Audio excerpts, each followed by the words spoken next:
Our next panel will focus on the future of AI in the Middle East. We will be joined by His Excellency Omar Sultan Al-Olama, Minister of State for AI of the United Arab Emirates, Dror bin, CEO of the Israel Innovation Authority, and Ambassador Dan Shapiro, Senior Advisor at the U.S. State Department and former U.S. Ambassador to Israel. The conversation will be moderated by Nadia Schadlow, Senior Fellow at the Hudson Institute and former U.S. Deputy National Security Advisor for Strategy. I'm really happy to be here today with His Excellency Omar Sultan Al-Olama. He's the, as your guides say, he's the Chief Innovation. He's a Minister for AI and Innovation at the UAE. Also on screen, we have Dror bin, the CEO of the Israeli Innovation Authority, and we have Ambassador Dan Shapiro from the United States. So thank you everyone for being here. So I'll jump in right away. It's really interesting. Israel and the UAE are two of the most innovative countries when it comes to artificial intelligence. I think the UAE is one of the only ministries for AI in the world. And you're one of the first countries to have established an national AI plan, I think in 2017. So I wanted to give you an opportunity to highlight some of the successes and what you've seen over the past few years and identify some things that you think the audience should know about the direction that the UAE is going in. Thank you very much. It's an absolute pleasure being with both of you here today, and I'm sitting with such an esteemed group of speakers, so thank you for the invitation. When we talk about artificial intelligence, we have to come to terms with the speed in which this technology is evolving and the impact as well that it has on our lives. The UAE is a country that is known for its dynamism. It's a country that tries to overcome challenges, but also grasp opportunities. And I think there are a lot of synergies between the UAE and Israel in this matter specifically. We have moved very fast on the artificial intelligence domain. And today you see that a country that was not on the map when it comes to artificial intelligence was able to create a large language model, for example, called Falcon, that is the most used large language model according to Hugging Face, the most popular large language model in the world.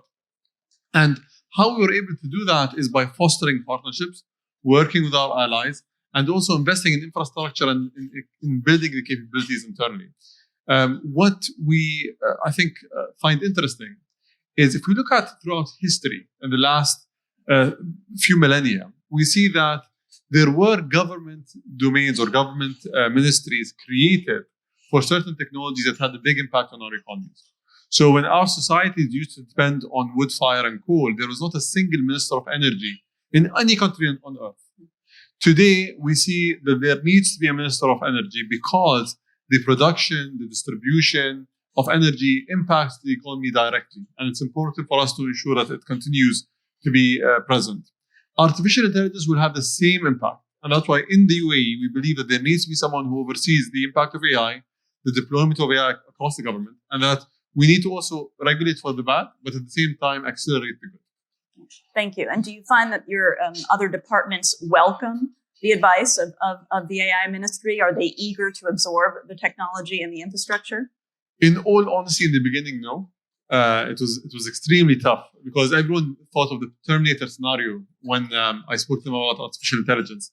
But I remember coming to the US and I had a few meetings with a few key figures in this field in the US. And one of the things that was apparent is an individual told me the first thing that you need to tackle is ignorance within the decision-making process. And I told him, what do you mean by that? He said, you need to make sure that the officials that are taking decisions on AI know what AI is, what it can do, and what it will lead to. And with that advice, we went back and we created a program with the University of Oxford that our government officials, our senior leaders need to go through that are working on technology-related matters that are deploying technology. It's an 8-month program, so it's an equivalent to an executive MBA. And they have to really understand the ethics of AI, what is responsible AI, how do you actually read and try to understand the code, understand good and bad use cases. And also, for you to graduate, you need to come with a case study of a concept that you want to deploy in your department, in the government, that is presented in front of a judging panel that scrutinize every single element of it. And if you're able to actually prove that that application is responsible, that to lead to positive long-term impacts, you actually pass the program and you get the degree. We have over 400 officials today that have gone through this program, and they are the AI army that are actually deploying and working with me on making sure that AI is not an ignorant matter where we just look at the glitz and the glamour and the news headlines, where we actually think responsibly of how to deploy it. Interesting, and has implications for the United States, I think. Now I'd like to turn to Dror from the Israeli Innovation Authority. Dror, might you tell us a little bit about what some of your successes have been over the past few years, how Israel views innovation, and what your priorities are? Thank you. Yes, thank you, Nadia. Well, it's known that Israel is a global tech hub with a lot of high-tech sectors leading innovation globally. And indeed, also on the artificial intelligence front, Israel is on the lead. I think that there are various international comparative metrics that show that Israel is already at the top 10 countries in terms of artificial intelligence. And actually, the places our tech hub is excelling in are the same places where we excel in the broader high-tech context. First of all, talent. I believe that we are blessed with a lot of very talented people, both researchers and entrepreneurs that really, when you give them a challenge that you say it's impossible, then you see the spark in their eyes and they want to go for it. The second asset of the country is great or excellent academic research, but the secret sauce is actually the combination of those researchers and entrepreneurs that are willing to work together and bring solutions from the knowledge that was gathered in the academy. And this is why we see a great amount of high-tech companies using artificial intelligence in order to bring innovative products and applications in areas that are not even intuitive for artificial intelligence, like food, energy, health, agriculture, transportation, construction. And actually, we just concluded the research about, we try to count how many high-tech companies in Israel already use artificial intelligence in a real manner in their offerings. And we found something that was actually even surprising to us. Already 2,200 companies, high-tech companies, are using artificial intelligence very deeply in their offering and across all tech sectors. So I believe this is the main asset and the main reasons why Israel is ranked so high on the artificial intelligence metrics. Thank you. So it sounds like, in a sense, there's also a very strong public-private partnership model that the authority uses, working and investing in private sector companies. Right. So maybe in a few words about the Innovation Authority. Basically, we are a government agency incorporated as a corporate, but responsible for the high-tech sector in Israel. We operate in three different ways. One is direct investment in high-risk, disruptive startups. We just give grants, we invest in those startups. The second way is by sponsoring the establishment of infrastructure like labs and academic research in the country. And the third way is by removal of growth barriers. And the first one, investing in startups, this is our day-to-day job. And actually, those 2,200 companies, many of them started out with grants from the Innovation Authority. On the second and third fronts, the infrastructure and removing growth barriers, we are now leading a national plan for artificial intelligence, which is tackling exactly the infrastructure and the growth barriers. So, for instance, we are now establishing a high-performance computing lab in Israel to make sure that the Israeli companies and researchers have enough capacity to train the artificial intelligence models. Another example of this plan or ingredient of this plan is opening up databases. Israel has an enormous amount of databases. One which is very well known after COVID is the health database in Israel. So all the HMOs and hospitals have a lot of digital records of patients. And all of this is actually goal for artificial intelligence. Once you make this available to researchers and entrepreneurs, obviously while maintaining privacy of the patients, they can mine gold out of it and suggest and find new ways to treat and take care of people. We also invest in large language models for Hebrew and for Arabic. I know that the Emirates are also doing the same about the Arabic. And this investment is twofold. One, in order to be able to open those databases that I mentioned before, but also to make sure that artificial intelligence can, at the end of the day, touch all the citizens in Israel in day-to-day services and applications that they can actually use in their own language, Hebrew and Arabic. As I mentioned before, we also invest in research to make sure that Israeli academic researchers remain in the forefront of artificial intelligence. We are going to launch a plan which we call moonshots, things which today are considered unsolvable in terms of artificial intelligence. We are going to challenge our community to see if it's solvable or not. And this is on the infrastructure side, on the removal of the growth barriers. Regulation, I think it was mentioned in the previous session, regulation can be an inhibitor for innovation, but also can help facilitate innovation if it's done in a smart way.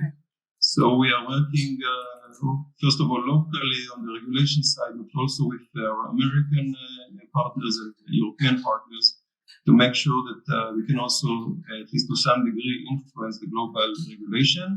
Last but not least, sandboxes. I think this is one of the most important ingredients of the national plan. Ability not just to develop the products and services which are based on artificial intelligence, but also to test them in a secured environment where the regulator is flexing the regulation, and together the entrepreneurs, the companies, the regulators are in a combined manner learning what this technology can bring to this specific sector, how can it be used for the benefit of the people, how the regulator can secure and maintain the privacy of the people. So all of that is something that is not one-off. It's something that you have to learn, to study step by step, understand, unfold all the risks, all the opportunities, and work on this together. Thank you. I'm going to turn to Ambassador Shapiro, but I did want to highlight the last point on the sandbox model, which is, I think, interesting and worth calling out, and maybe the UAE has something similar. The idea that you're bringing the participants together to experiment, to test regulations, to work through problems at a smaller level before they're scaled up. And I think it's an interesting model. I think one thing I'm taking from this conversation is that the UAE and Israel offer different models for how to integrate AI more broadly into their societies. And I'm not sure if SASP has done specific work on this, but one idea is to work through all of the models that other countries are bringing and to see what we can learn as Americans.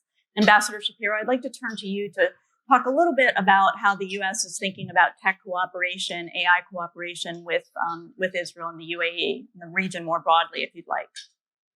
Sure, thanks, and it's a pleasure to be with you. I'm the senior advisor for regional integration at the State Department. I'm focused on advancing the Abraham Accords, the Nega Forum, other integration efforts across the region. So when I'm looking at the future of AI in the Middle East and in North Africa, I'm seeing it through that lens of regional integration.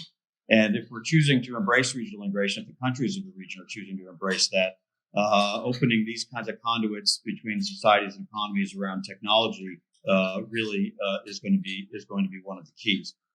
That's against the backdrop of a region that is among the least integrated in the world, and there are many statistics that demonstrate how difficult it has been to trade across this region, to share resources across this region, and the consequences of that are very clear. The region is desperately in need of growth and jobs for a surging youth population, and there's a real untapped potential to generate the prosperity that's needed to underpin regional security and stability. But one of the real important opportunities, and we're hearing it from my two fellow panelists, is the deepening of the economic engagement between Israel and the United Arab Emirates, two dynamic economies driven by innovation, with cutting edge technology, including in AI and entrepreneurial problem solving abilities to catalyze trade and growth and development. We've seen UAE-Israel trade, including in these technologies, rise at exponential levels in the first 3 years since the Abraham Accords. So we want to build on those connections, and we want to include other countries in these regional integration platforms to deepen what they can do together. And so together, those two and others can use these technologies to build resilience that's going to be necessary to address challenges like climate change, infectious diseases, other emerging transnational challenges that define their shared future and all of our shared future. And that's where AI obviously offers a huge potential. As we know, and our senior leaders have said repeatedly, it's not a question of whether AI is going to be used, but how to ensure it's used responsibly and for good. Just this week, I'm speaking from the UN, from New York at the UN General Assembly, and so just this week, Secretary Blinken hosted an event on the sidelines of the General Assembly to showcase how leading U.S. companies and startups and other partner firms and entrepreneurs in developing countries are using AI to try to make progress on the UN Sustainable Development Goals. This comes as we acknowledge we're falling short of those UN Sustainable Development Goals, and so we need to draw on all the technologies we have to catch up. So for the Middle East, just imagine how when Israel and the UAE, leaders in this industry, together with partners who may not be quite as far along, but want to work with them, can use those technologies to address those most pressing challenges in the region, improving management of water resources in a very water scarce region, dramatically improving weather models and disaster relief and response and prediction models. We've seen a number of very serious disasters recently in Morocco, Libya, and elsewhere. Modeling and monitoring the potential spread of diseases that don't know boundaries and don't respect political borders. Facilitating the clean energy transition. The UAE is going to be leading on this at COP28, but it's one of the most critical areas of the future for this region. And so with Israel and the UAE both at the forefront of this technology, with some of the models that have been referenced by Minister Olama and by Dror, we really see enormous opportunity to deepen their cooperation and pull in others. And lastly, I'll just say we also acknowledge the risks AI poses and the needs to establish the rules of the road for national security, for human rights, and so forth. And the ability to shape that is up for grabs. The United States wants to be the leader, and we want to do it with our best partners and our partners in regions who are pulling together, and our partners who have the greatest capabilities. And so we see a huge opportunity for ourselves to ensure that as those rules of the road are set, we both see the benefit flowing to regions that are trying to integrate, and we see the proper rules being respected with partners like the UAE and Israel. Thank you, Ambassador. His Excellency, I'd like to turn to you and ask you what sort of additional cooperation or partnerships do you envision or would you like to see in terms of areas that we could build upon? I think, so first and foremost, there's a lot of conversations right now that talk about governance of artificial intelligence. And I want to go back to one of the previous speakers who talked about a principle-led approach rather than focusing first on governance, because I believe this technology is evolving at such a pace that any governance framework that you put in place today is going to be outdated by the day it comes out. And another thing is governance requirements and governance drivers are going to be different depending on the geography. So if you look at the threats and the challenges that AI is going to create for the US, for example, on certain fronts, are very different to Israel, are very different to the UAE. And we can look at, for example, the full spectrum of AI technology. So self-driving cars are very different to large language models.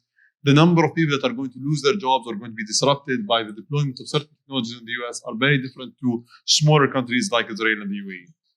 We need to have a very agile governance discussion, and we need to talk about it in a way that is realistic, pragmatic, and involves the private sector. I think there needs to be a lot more cooperation to have the private sector actually be in the driver's seat with us and actually being guided by the government in terms of what can and cannot be done and what should and should not be done.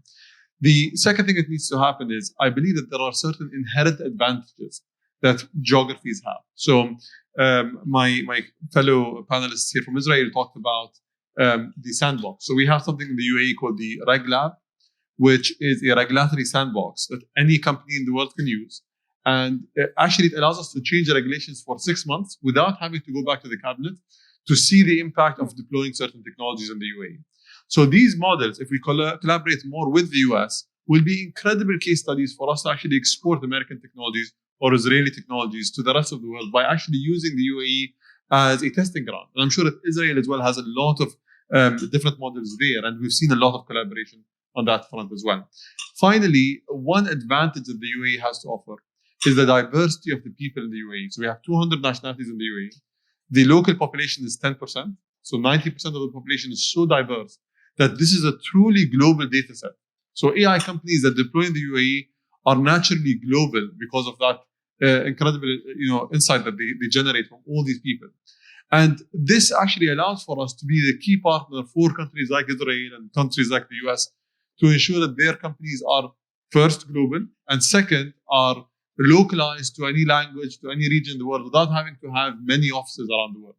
I think there needs to be more collaboration, more cooperation, and we're seeing it right now in terms of the strategic dialogue between the US and the UAE and Israel.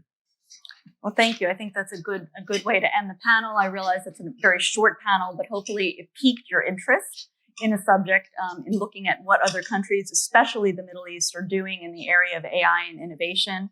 And I've already come away with several ideas for how we can learn some lessons. So thank you so much for your time. Thank you. Thank you. Thank you, Hudson. Thank you so much.